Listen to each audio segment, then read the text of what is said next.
Seat का इस्तेमाल कीजिए। 1 घंटा समय निकालिए, उस सीट को बनाइए उस तरीके से जो हैंड रेलिंग में हम लोग टांग सके।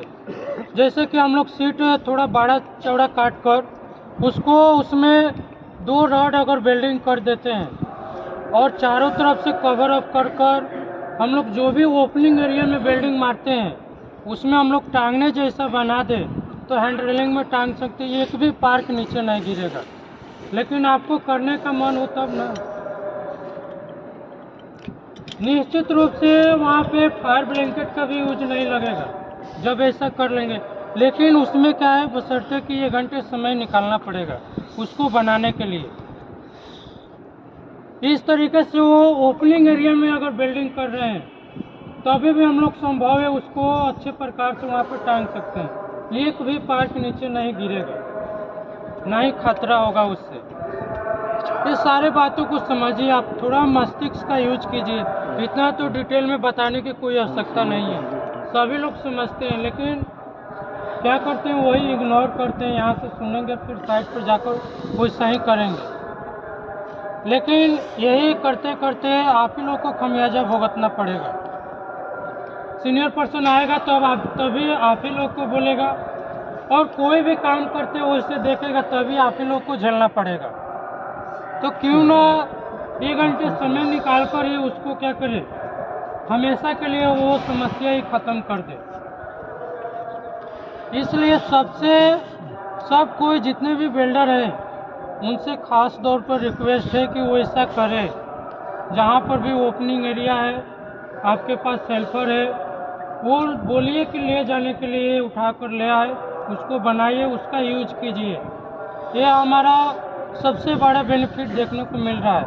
उसमें ज़्यादातर फायर डैमेज, जो भी फायर ब्लैंकेट हम लोग यूज करते हैं वो 1-2 दिन में डैमेज हो जाता है, लेकिन वो जब तक आप काम कर रहे हैं तब तक वो रह सकता है और सुरक्षित हम लोग काम भी कर सकते हैं।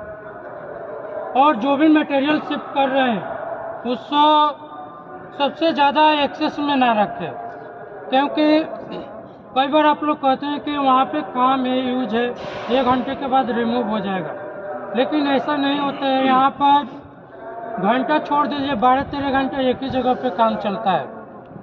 हम लोग घर के मुताबिक नहीं रह सकते हैं कि 1 घंटे में चाहे आधे घंटे में रिमूव कर देंगे, वैसा नहीं है संभव। यहाँ पे 1 घंटा बोलने के लिए काफ़ी है, लेकिन वहाँ पे 5-6 घंटे लग जाते हैं उसको रिमूव कराने में।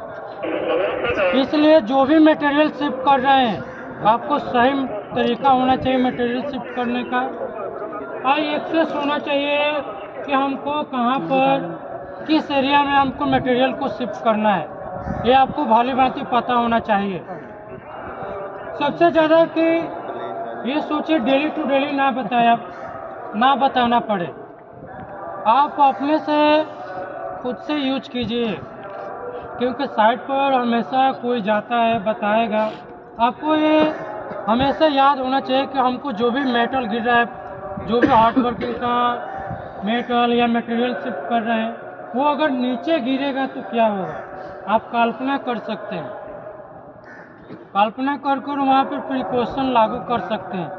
हम लोग भी वैसा ही करते हैं। जैसे आप लोग जब भी ओपनिंग एरिया में भाड़ा बनाने जाते हैं तो क्या वहाँ पर कोई पर्सन को गिराकर कैलकुलेशन किया जाता है क्या कि वहाँ पर इतना हैजर्ड है? ऐसा नहीं होता है। अपने से कल्पना किया जाता है कि वहाँ पर कितना हैजर्ड है, कितना रिस्क है। अगर 100% है उसको 10 या 0 कैसे कन्वर्ट करना है उसको वहाँ पर लागू किया जाता है। और वहाँ पर कई बार बताएं कि मान लीजिए 100 है तो 100 से 10 लाने के लिए ओपनिंग एरिया में आपके पास सबसे पहले लाइफ लाइन होना चाहिए। लाइफ लाइन के साथ फॉल ब्रेक का अरेस्टर होना चाहिए, जैसे कि हम लोग जो भी ओपनिंग एरिया में काम कर रहे हैं वो हमें सुरक्षित रख सके। उसके बाद आपके पास बेल्ट होना चाहिए। इतना अगर सेफ्टी लागू करते हैं तो 100 से घटकर नीचे आ जाएगा। अगर ऐसा ही जाते हैं तो 100 का वो डबल बढ़ता हुआ चला जाएगा। इस तरीके से अपने से भी सोचकर वहाँ पर लागू कर सकते हैं। ये बताने की कोई आवश्यकता नहीं है। आप लोग समझिए बातों को और साइड पर लागू कीजिए। ठीक है, धन्यवाद। सभी लोग खड़े हो जाओ।